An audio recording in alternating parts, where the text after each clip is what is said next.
Hello everyone, welcome to the Ranting Shop. I've been MIA for quite some time because to be honest with you, I'm not really liking the Ready to Love spin-off show. It's taking me some time to get into it, but I'm gonna give you guys a review at some point, but it's gonna be something of a general type of review, like of accumulation of like multiple episodes. But I wanted to talk to you guys about the Cassie and P. Diddy situation. So if you guys have been on social media, you would know that Cassie filed a lawsuit against Sean P. Diddy Combs and all his business associates and companies and whatnot.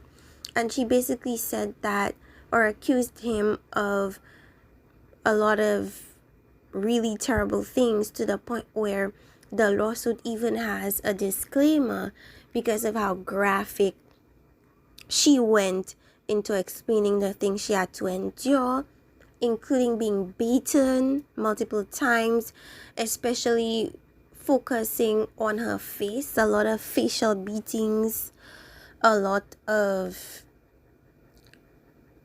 threats, a lot of sexual situations that she was placed in, called freak offs, where basically she was being used for his entertainment and he, pleasured himself to it and other things like that. And, now people had a lot to say about it. People were like, okay, if she wanted justice, she would just file a civil lawsuit and, charge him and get him charged criminally.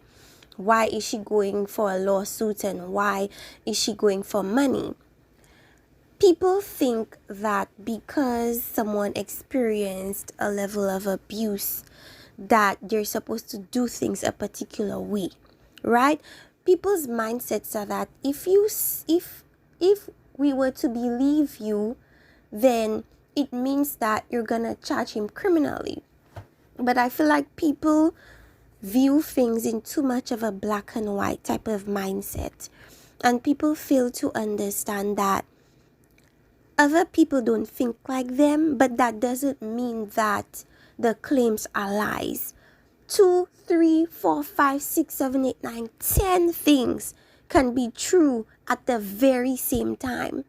Even though it may seem like one thing goes against another thing, it could all be happening and could all be true at the very same time. I think the biggest issue we have here with the court of public opinion is that people are unable to grasp the concept of, yes, I went through this, it was true, I did have to go through these freak offs, I was given drugs, I was beaten, I was abused throughout the relationship, right? One, yes, I did choose to stay for 10 years. It's possible. People assume that whenever you get abused, the logical thing to do is leave. But they fail to realize that abuse is not a thing that is logical. It's not something, especially for the abusee, it's not something that you could analyze and see as a math equation. It doesn't work that way, because abuse starts mentally. It's a mental thing. Let me isolate that person, let me degrade that person, let me give that person certain highs and some lows so that I become their source of highs, but I will be stingy with those highs because I want to keep. It's almost like you're treating them as a drug addict. So they're a drug addict and you're the supplier. So you're gonna manipulate them because they want the drugs. So they're gonna do whatever you tell them to do because they want the drugs, because the drugs make them feel good. It's kind of the same thing with abuse. You're gonna be the major source of positive supply and you're gonna maintain that high by giving them lots of lows so that they look forward to the highs, so that they look to you for those highs, that kind of thing. So it's a psychological thing first, and then it becomes a physical thing, because when I've messed with you psychologically, now you're able to be putty in my hands, and now I can make you do what I want you to do, right? If we look at the situation with the shaving of her head, yes, it became a huge fashion trend, but Young Jock spoke on how that came about. He was in that man's house and he saw that man's wife who was like this. I was watching Puff. The nigga Puff was looking up there. He saw this white woman. It was bottles on bottles on bottles around her. It was lit.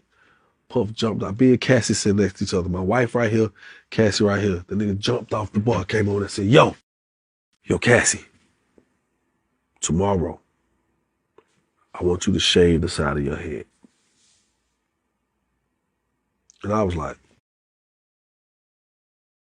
what the fuck kind of request is that?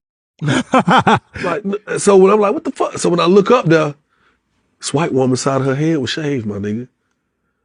And the bitch looked good with it. So I was looking at Cassie. I was like, I was like, you're not about to do that, are you? She said, well, I mean, whatever Sean wants, I'm going to do. I was like, well, you make sure you send me a picture before you do that shit. So within like 2-3 days, she sent me a picture. I'm like. And it was mostly a situation where I think from that experience, I think people get a glimpse of how Cassie was in that relationship, which seemed to me like whatever P. Diddy wanted, she just did it. Whether she wanted to do it or not, I feel like she removed herself from the equation and became his puppet. She became his slave. She became his thing to do whatever he wanted to do with. Beat, slap, use, so on. Like, she just made herself be that. Because the way she responded to Young Jock was, whatever he wants, he's gonna get, and before we know it, we saw her shave her head, right? And then there's the situation of another man. I don't know how he found out this information, but he also spoke on Cassie being P. Diddy's slave. She's shaving the side of her head like that woman who drink blood. The last woman who did that was Cassie. And Cassie is gone. Cassie is P. Diddy's slave. Did y'all know that?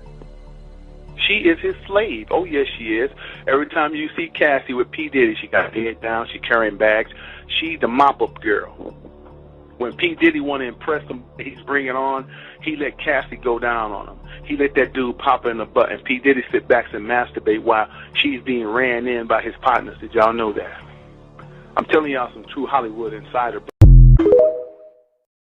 And he mentioned those freak-offs that she spoke on in the lawsuit, right? And that just proves that it's not only her. It wasn't only her and P. Diddy. Other people saw things as well. Other people experienced things as well. They spoke on it. Because people are like, oh, then why it took people so long to come up and speak? People don't realize that those clips of Young Jock and these other people speaking out about their experiences with P. Diddy resurfaced, which means they were online for a very, very long time. But guess what? Nobody was interested in that information. It's like, it's rumors. You hear it and you ignore it the next day. It's more relevant now that he was being sued, but it doesn't mean that people are just now speaking. These things have been on YouTube for years and years and years, but nobody believed them. Because my thing about it is, you could speak on something you saw at P. Diddy's and nobody would believe you because they don't know you to be part of P. Diddy's entourage, or you're not famous enough to be recognized as part of his clique. But Cassie was.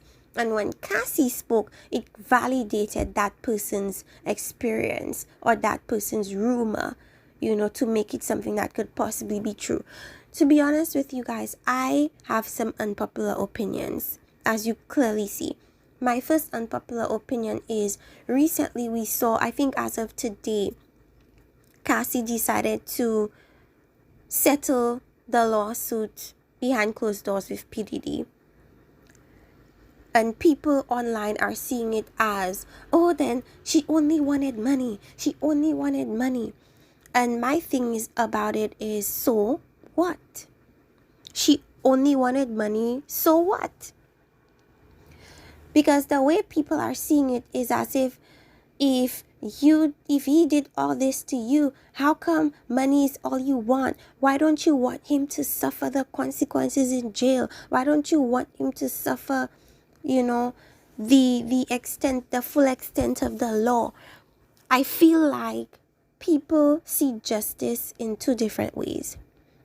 The way she sees justice is monetary compensation. The way other people see justice is taking that person to court and possibly sending them to jail. But the way I took it was, pay the girl for her pain. If she endured all this, pleasing you as a spouse for so long, right? Pay the girl money. Money is what she wants. And the way I see it is, at least money is all she wants. A lot of people are not going to see it that way, but at least money is all she wants. Because if she wanted justice, like wanted him to suffer in jail, that would have been a completely different situation. I feel that all she wanted was money for what she had to endure in that relationship. And I feel like for him, that's also a favor to him, because it's almost like you see where she could go with it. But the fact that she settled with him, he would look at it like, thank God, that's all she wanted. Whereas other people are like, why is this a monetary thing? That means you lied. That means you only wanted money. So what? She only wanted money. So what? She went through a lot and she deserves the money. For her, that's enough. Because she doesn't want to see, I don't think she wants him to be in jail. I don't think her intention was for him to ever be locked up.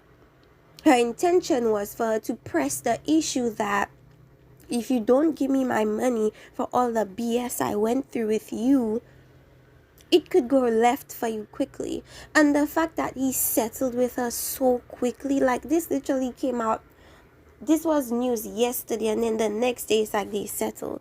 So that just proves that she didn't lie and she wasn't lying.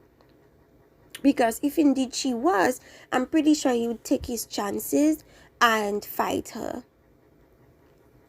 But the fact that he knows and she knows she wasn't lying, she endured all that stuff she said she did. And look at Kid Cudi, who she was dating briefly. He told her he'd blow up his car, and his car got blown up. So all of that is psychological manipulation that people are just not considering. People are feeling like, people almost feel betrayed by her, because they're like, how dare you out him but only do it for money? You're supposed to do it for justice, because other people have endured abuse before. And they almost look at it like